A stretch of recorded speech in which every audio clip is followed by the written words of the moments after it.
아마 요즘 중국 쪽에서 이제 투자은행들이나 보고서를 보면 60% 관세, 중국에 대해 부과하는 거는 거의 기정사실화라고 보고 있고요. 중국 같은 경우에는 그래서 저희가 봤을 때는 지금 관세의 정도나 아니면 속도에 따라서 그거에 맞는 재정 부양책을 중국이 더 내놓을 거라고 예상을 하고 있거든요.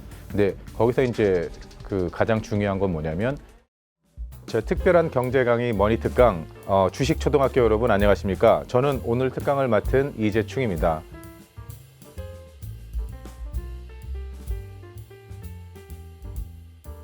1월부터 지금까지 우선 증시의 퍼포먼스 입장으로 본다 그러면 사실 이어 투데이로 조금 오르긴 했었죠. 근데 아까 말씀드렸던 것처럼 국경 그 연휴 전에 이제 기대감에 많이 올랐던 것들이 다시 요즘 떨어지고 있긴 한데 퍼포먼스 쪽으로는 뭐 각 지수마다 차이가 있긴 하겠지만 10에서 15% 정도 아직 상승을 했다고 보고 있고요. 다만 패턴을 그리고 있죠. 어떤 패턴을 그렸냐면 어떤 기대감에 그리고 실망감의 하락. 사실 연초나 아니면 그 전에 10월 달, 그러니까 작년 10월 달부터 그러면은 뭐 그전부터 이제 한다면은 코로나 같은 경우에도 봉쇄를 푼다 이러면서 그런 기대감에 올랐다가 떨어지고 기대감에 올랐다 떨어지고 사실 올해 같은 경우에는 부양책을 발표를 한다. 그리고 그 부양책이 어떤 내용이다. 그래서 뭐 기대감이 굉장히 컸었다가 떨어지고를 반복했다가 근데 사실 9월부터는 약간 다른 양상을 보이긴 했었죠. 왜냐하면 9월 달 같은 경우에는 이제 미국 연준이 금리를 내리고 일주일 있다가 바로 중국에서도 RRR이라고 기준금리를 50배 20% 내렸으니까 그거는 중국에서 이제 그런 부양책을 실행한다. 그리고 그걸 액션으로 보여준 이제 그 시기라고 보고 있거든요. 그 이후부터는 다른 양상을 보이기 시작했었는데 근데 그 상승 추세가 사실은 그 다음에 이어질 재정 부양책을 많이 기대하고 있었잖아요. 그래서 뭐 2조 위안이면 적당하다 아니면 3조 위안이면 적당하다. 요번에 사실 사이즈 같은 경우에 10조 위안을 내보냈었는데 다만 너무 아쉬웠던 거는 그 구체적인 내용이 어떤 것이다. 그리고 소비 관련에 대한 소비 진작에 대한 내용이 들어가줬으면 너무나 좋았을 텐데 그게 좀 아쉬운 점이 있어가지고 이제 상승과 하락을 반복하고 있죠. 근데 전체적인 기조에서는 연초 대비 아직까지는 상승을 한 상황이긴 해요. 사실 효과가 미미했다라기보다는 우선 그 통화적인 부양책 같은 경우에는 실제 경제에 파급되는 효과가 있기까지는 시간이 필요해요. 그리고 이제 재정 부양책 같은 것들이 조금은 더 효과가 빨리 나타나긴 하죠. 그 재정 부양책 중에 가장 빠른 건 뭐냐면 현금 살포죠. 한국 같은 경우에도 코로나 때 뭐 자영업자라든가 아니면 지방 뭐 시장이라든가 이런 데서 바우처를 주고 홍콩 같은 경우에도 코로나 때 사실 모든 그 영주권자나 아니면 홍콩 시민들한테 돈을 지불해서 줬거든요. 그런 식의 부양책의 효과가 있는데 우선 통화 정책은 아직 시간이 걸리기 때문에 그 파급 효과가 나타나기엔 아직 이르다. 다만 그 효과들이 어디서 나타나냐면 부동산 시장에서 9월 달부터 10월 달부터 약간은 좋아지기 시작했잖아요. 부동산 세일즈가 조금 늘어나면서 아니면 전년 대비, 전월 대비 하락 속도가 굉장히 완만해지면서 이런 파급 효과들이 있기 때문에 제 생각에는 물론 이제 중국이 재정 부양책 아니면 통화 부양책 굉장히 공격적으로 내보내줬더라면 주가 부양에는 굉장히 도움이 되긴 했겠지만 다만 그거에 대한 기대감이 너무 많이 선행을 해서 그 기대감큼 올랐던 것에 실망 매물이 좀 나왔다라고 생각하시면 될 것 같고요. 근데 경제에 대한 파급 효과는 시간이 걸릴 것이고 2025년 상반기 정도에 그것들이 나오기 시작할 텐데 이미 지금까지 9월 달부터 내놨던 부양책들이 누적 효과가 있을 거라고 보고 있는 거죠. 규모에서는 너무나 큰 숫자를 발표했기 때문에 규모에서는 그렇게 큰 문제, 우선 그냥 숫자로만 봐서는 큰 문제라고 생각하진 않는데요. 다만 그 숫자 안에 내면에 들어있는 구체적인 집행 그리고 그 내용 중에 요번에 너무 아쉬웠던 거는 그 소비를 진작시키기 위한 내용이 빠져 있었던 부분 그리고 이제 부동산 관련이라든가 아니면 지방 정부의 부채 문제 해결이라든가 큰 틀에서만 숫자를 발표했고 그 안에서 그것들이 어떻게 집행될지 어떤 식으로 이행될지에 대한 구체적인 내용들이 빠져 있기 때문에 제 생각엔 실망감이 컸던 것 같아요. 그리고 또한 사실 그러면 실망감이 크다는 얘기는 그 안에 기대가 커야 되잖아요. 지금까지 부양책이 그 전에 발표됐던 중국 정부의 발표 내용들을 보면 아니면 발표의 방식을 보면 대부분 굵직굵직한 회의에서 그냥 공문으로 이게 발표를 했다 식으로 움직였었는데 다만 9월 이후에 발표된 것들에 대한 방식을 보면 기자회견을 하기 시작했죠. 기자회견을 한다고 사실 기대감을 너무 많이 띄워놨다가 왜냐하면 지금까지 이례적인 발표의 형태였기 때문에 시장은 그것 때문에 더 제 생각엔 기대를 많이 했던 것 같아요. 그래서 아마 그런 그 중국 정부가 지금 이런 소통의 문제에서도 약간은 미숙한 모습을 보이지 않았나 이런 생각을 하고 있습니다. 우선 기존에 있는 부양책, 재정 부양책에서 제 생각에는 조금 더 구체적인 내용으로 그것들이 어떻게 써야 될 것인지에 대한 그 방안들 이런 것들이 나와야 된다고 보고 있고요.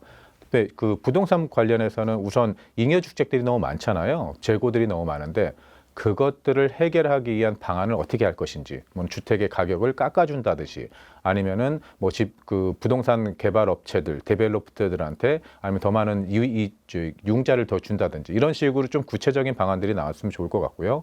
그리고 또 다른 거는 사실 지금 가장 큰 문제는 부동산이 아직까지 안정화가 이루어지지 않았기 때문에 그리고 향후 단기간 6개월에서 정도는 부동산 시장이 아직도 더 불안하기 때문에 중국 국민들이 지금 가지고 있는 예금은 굉장히 높은 숫자예요. 사실 그 고점, 작년 고점에서 약간 떨어지긴 했었지만 그게 소비로 이루어지기 위해서는 그 부동산 시장이 안정화가 된다는 자기가 갖고 있는 자산이 더 이상 떨어지지 않는다는 불안감을 해소시켜줘야 되기 때문에 소비 진작을 위한 부양책, 재정 부양책이 조금만 나와준다면 그게 아마 큰 도움이 될 거라고 생각하고 있어요. 사실 부동산 때문에 그거에 대한 두려움 아니면은 불안감 때문에 소비가 이루어지지 않는다라고 보고 있는 것이지 그리고 사실 저소득층이나 아니면 실업자들에서 문제가 많이 있긴 하고요. 그래서 아까 말씀드렸던 부양책에서 소비로 개인의 소비에 대해 좀 더 도움을 주고자 하는 부양책들이 나와주면 그 부분들이 되게 도움이 될 거라고 생각을 하고 있는데 요즘 홍콩에 계신 분들이 주말에 심천에 되게 많이 가세요.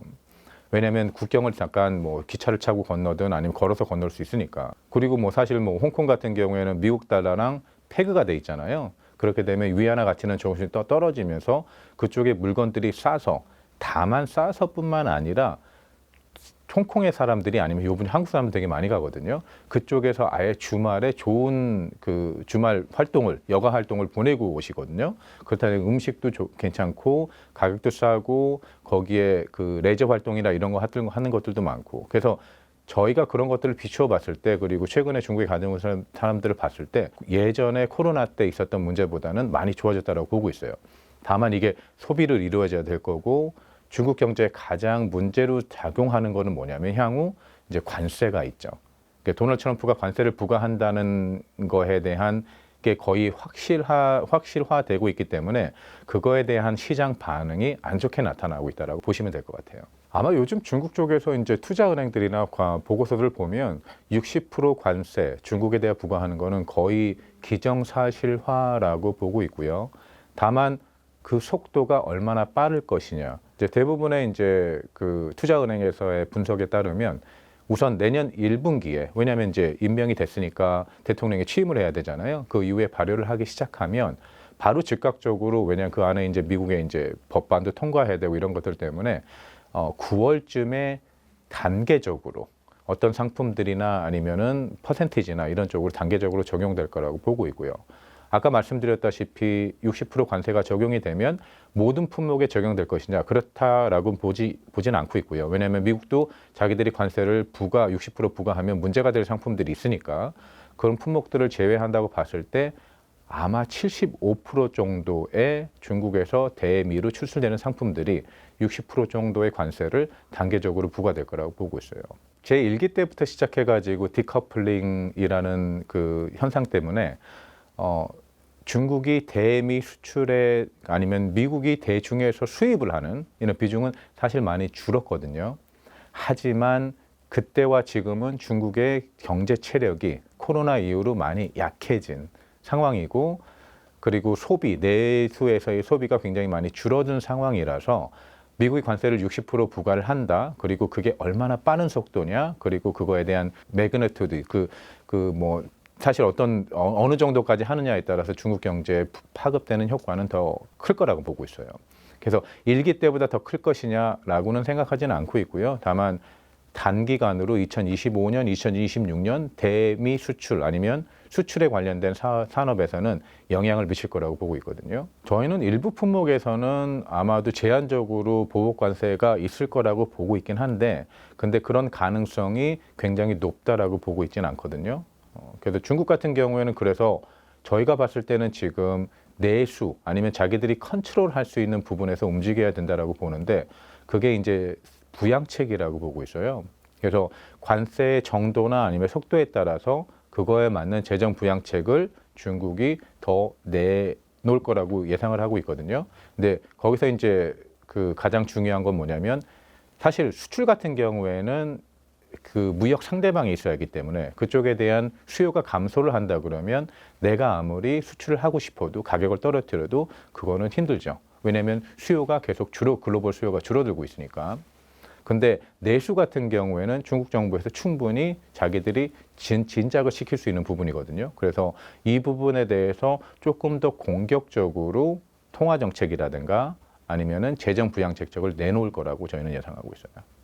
내년 중국 증시, 지금 저희는 중국 증시 같은 경우에는 그래도 아직까지는, 왜냐하면 연초 대비 상승한 부분이 사실은 연초에서 너무나 가격이, 그러니까 우리가 얘기하는 모든 이제 지표들이 있잖아요. 기업의 가치를 평가를 할 때 그거에 비해서 너무 많이 밸류에이션이 낮아졌기 때문에, 그리고 그 뭐 중국이 갖고 있었던 그 문제들이나 이런 것들이 좀 더 과도하게 반영된 게 있어가지고, 다만 2025년 초반에 어떤 대중의 이제 뭐 미중 관계에서 어떤 정책들이 얼마나 더 크게 나올 것이냐, 아니면 그거를 상쇄시키기 위해서 중국에서 부양책들을 어떤 방식으로 어떻게 더 크게 나올 것이냐, 이런 것들에 따라서 2025년 중국 증시가 결정될 거라고 보고 있거든요. 그래서 다만 지금 가지고 있는 포지션을 뭐 많이 늘려라 말씀은 제가 못 드릴 것 같아요. 왜냐하면 지금은 불확실성이 조금 더 커졌기 때문에. 그래서 지금 같은 경우에는 관망이라기보다는 중국 포지션을 지금 갖고 계신다 그러면 그 정도는 유지하시고, 아니면 중국 포지션이 없다 그러면 사실 어느 정도 그 포지션을 넣어놔야 그 시장에 대한 관심이 생기잖아요. 그래서 굉장히 적은 정도, 한 2%에서 뭐 3% 정도의 중국 포지션을 가지고 가시고 중국 증시를 보시는 게 맞는 것 같아요. 지금 중국 증시에서 가장 지켜보셔야 될 거는 중국이 향후 내놓을 부양책들, 그리고 얼마나 빠른 속도로 얼마나 크게 내놓을 것이냐.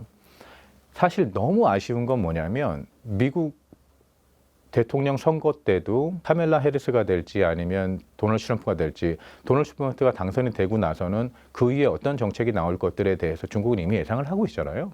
그 대부분의 시장을 보시는 분은 다 예상을 하고 있었는데, 그런 상황에서도 중국이 이제 내수 진작을 위한 부양책을 내놓지 않은 부분들, 그러니까 어떻게 보면 미국이 향후 어떻게 정책을 내놓는 거에 따라서 대응하는 정도의 정책들을 내놓고 있기 때문에, 만약에 중국이 조금 더 공격적으로 그거에 대응을 하기 시작한다, 그렇다는 얘기는 향후 뭐 움직일 상황은 이제 보이니까 그 전에 미리 손을 쓴다 그러면은 제 생각에는 양상은 많이 달라질 것 같아요. 근데 일반적으로 지금까지 중국을 계속 저희도 뭐 같이 보고 아니면 중국 시장에 대해서 저희 회사가 ETF를 굉장히 많이 발행하고 있으니까 보면 아마도 그 기존에 있었던 신화들이 이어지지 않을까라고 생각을 하고 있거든요. 그렇다는 얘기는 중국 증시는 약간 더 시간을 더 두고 지켜봐야 될 것이다라고 생각하고 있어요. 저는 아까 말씀드렸다시피 수출과는 그다지 거리가 먼, 지금 수출이나 아니면 성장 섹터를 보신다 그러면은 제 생각에는 약간은 그 고심하셔야 될 것 같고요. 근데 내수 진작을 위한 아니면 내수 위주의 이제 섹터를 보신다 그러면 테크라고 보고 있어요. 그래서 항생테크 지수를 추종하는 ETF라든가 아니면 항생테크에 들어있는 것들 있죠. 메이티완, 뭐 징둥닷컴, 그 다음에 알리바바, 텐센트, 너무나 유명한 기업들이에요. 근데 이 기업들은 사실 미국이 대중의 그 무역 전쟁에서 취하는 거에 따라서 영향을 굉장히 덜 받을 거거든요. 왜냐하면 사실 이것들은 내수 소비에 굉장히 민감한, 내수 소비에 더 밀접한 기업들이니까. 그래서 지금 같은 경우에는 중국은 아직 투자할 가치가 있다라고 보고요. 그럼 중국 투자를 봤을 때 어떤 섹터로 접근할 것이냐. 그 프록시를 저는 테크 섹터라고 보고 있어요. 지금 중국 증시 전반적으로 밸류에이션이 낮다라고 하셨었는데 그럼 테크도 마찬가지로 지금 굉장히 낮은 상태라고 볼 수 있어요?